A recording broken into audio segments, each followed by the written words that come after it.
안녕하세요. 뉴스반장입니다. 뉴스타파는 윤석열 전 총장이 민주당 지지자들의 환호를 받을 때부터 검증을 해왔거든요. 청문회 때 이른바 윤우진 사건 그 변호사 소개해 주셨다는 녹취록을 저희가 보도를 하면서 저희가 그 당시엔 엄청난 비난에 직면을 했었어요. 윤석열 죽이기를 하는 것이 아니라 저희는 이제 고위공직자를 검증한다는 차원에서 처음부터 이 보도를 시작했던 거고 예. 보도를 하다 보니까 계속 뭐가 나와서 계속 하고 있는 것뿐입니다. 하다 보니까 계속 꼬리에 꼬리를 물고 있는 거죠. 그렇습니다. 제보도 예. 계속 들어오고. 윤석열 전 검찰청장 부인, 장모 관련 의혹 보도를 했던 탐사 전문 매체 뉴스타파 시민보 기자가 2년 가까이 취재를 하고 있는 이유에 대해서 하다 보니까 계속 뭔가 나온다고 답했습니다. 심 기자는 29일 오전 MBC 라디오 김종배의 시선집중과의 인터뷰에서 이같이 말했는데요. 심 기자는 작년 2월에 첫 보도가 나왔고 그전 연말에 시작했으니까 벌써 한 2년 취재했다면서 윤석열 죽이기를 하는 것이 아니라 고위 공직자를 검증한다는 차원에서 처음부터 이 보도를 시작했던 거고 보도하다 보니까 계속 뭔가 나와서 계속하고 있을 뿐이라고 설명했습니다. 심 기자는 장모 관련 의혹은 재판 중인 건이 2건, 그 외 의혹이 서너 가지가 되고 부인 김건희 씨의 경우 도이치모터스 주가 조작 연루 의혹 등이 있다고 설명했는데요. 심 기자는 가족의 이 같은 의혹과 윤 전 청장의 관련성에 대해서는 기본적으로 처가의 재산 증식 과정에 윤석열 청장이 개입했느냐가 중요하다고 봤습니다.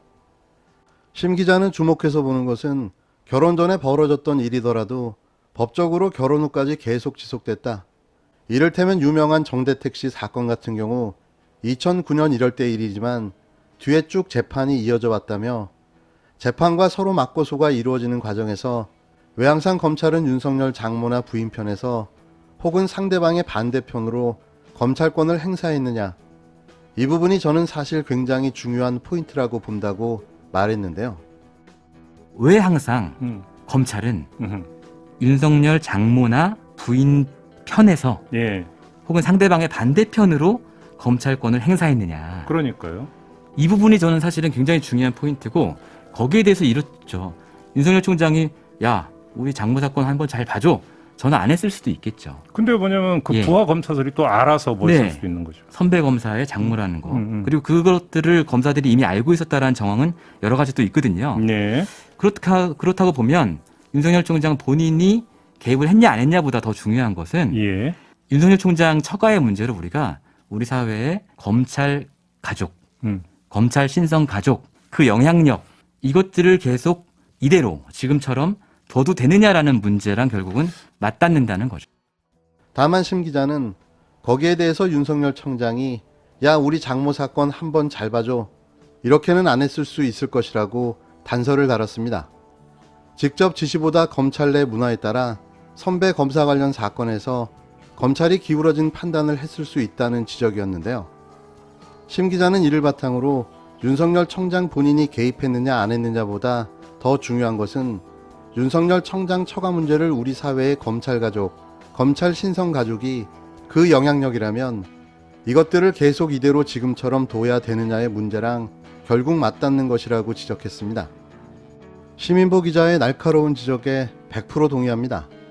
윤석열 일가족이 수없이 많은 비리와 범죄 혐의가 있음에도 여지껏 아무런 대가를 치르지 않은 것은 암묵적인 검찰 카르텔이 있었기에 가능했다는 거죠.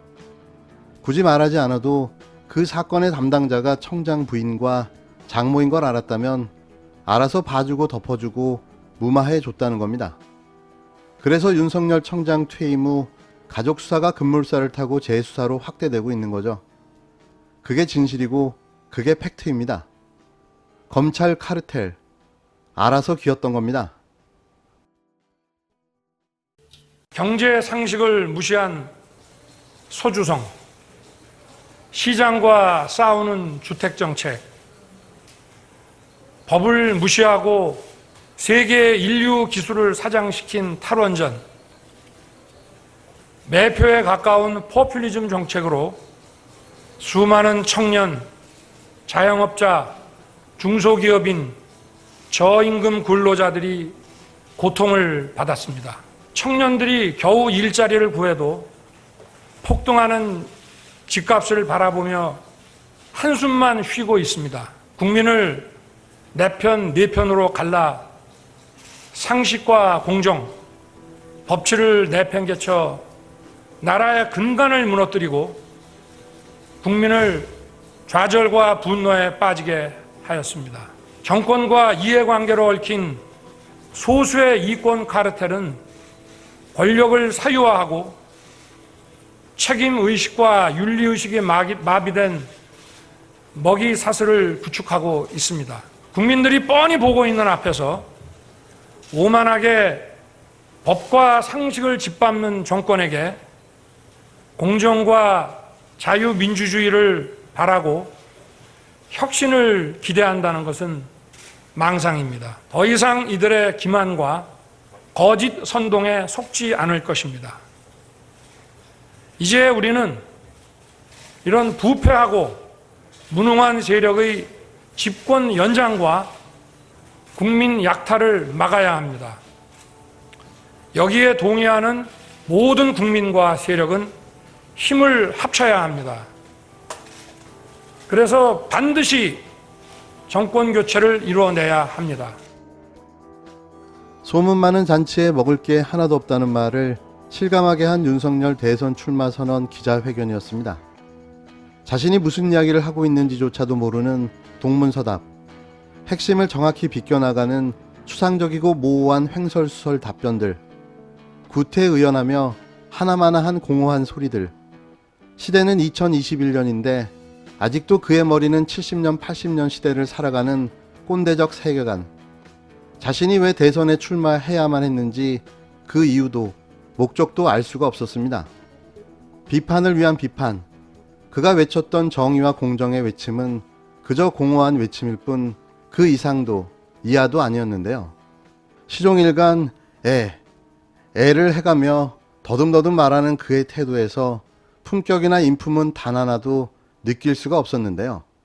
흡사 국힘당 대변인인가 싶을 정도의 극우성과 극단적 사고는 이런 자가 대통령이 되어서는 안 된다는 확신을 갖게 했습니다. 윤석열 전 검찰청장은 29일 무너진 자유주의와 법치, 시대와 세대를 관통하는 공정의 가치를 기필코 다시 세우겠다며 내년 대통령 선거 출마를 공식화했습니다.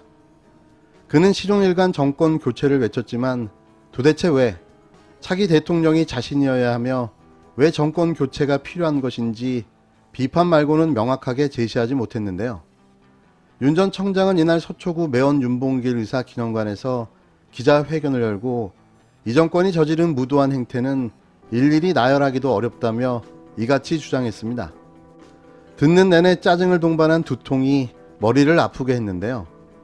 이 하나만한 소리는 제 입으로 더 이상 전달하지 않겠습니다. 그냥 딱 구수 수준의 대선 출마 선언문이었는데요. 문재인 정부의 탓만 있을 뿐 뭘 어떻게 할지 대안과 비전은 존재하지 않았습니다. 사람마다 각기 취향도 성향도 지향점도 다르다 보니 자신이 지지하고 좋아하는 후보자도 다양할 거라고 생각됩니다. 하지만 상식과 원칙을 주장하며 내로남불의 공권력을 휘둘러온 검찰청장이 말로만 정의와 공정을 외쳤을 뿐 정작 그가 보인 행태는 정치 중립 훼손과 자신의 측근, 친인척 감싸기, 그리고 검찰개혁 방해라는 일밖에는 한 게 없는데요. 유일하게 자신의 좋은 이미지를 만든 건 검찰개혁 방해를 위해 현 정권을 겨냥한 표적기획수사로 인해 절대 권력도 수사하는 검찰이라는 상징성을 갖게 된 게 유일합니다. 그게 반정부 세력과 야당의 지지층 결집이라는 결과를 만들어낸 거죠. 이 지지율이 신기루라는 사실을 언제쯤 깨달을까요? 이제 도마 위에 올라온 생선, 제대로 잘 발라서 어떤 생선인지 모두가 알 수 있게 잘 회를 떠보겠습니다. 기대했던 것보다 좀 많이 모자라서요. 높은 점수를 주기는 조금 저는 어렵습니다. 이제 오늘 3개월 동안의 침묵에 가까운 가로알 정치죠. 가라사대 정치를 마치고 처음으로 입을 열었는데 이제 직접 멘트를 시작한 건데 3개월의 침묵으로 봐서는 뭐 기대 정말 많이 못 미쳤다. 그리고 구체성을 띄어야 될 여러 가지 이슈들에 대해서는 그냥 원론적인 얘기. 원론과 통론에서 별로 그렇게 3개월 동안에 내공을 쌓기는 어려웠던 거 아니냐라는 생각이 들고요. 저 정도면 아직도 공부가 좀 많이 모자라서요. 공부를 좀 더 해야 될 것 같기도 하고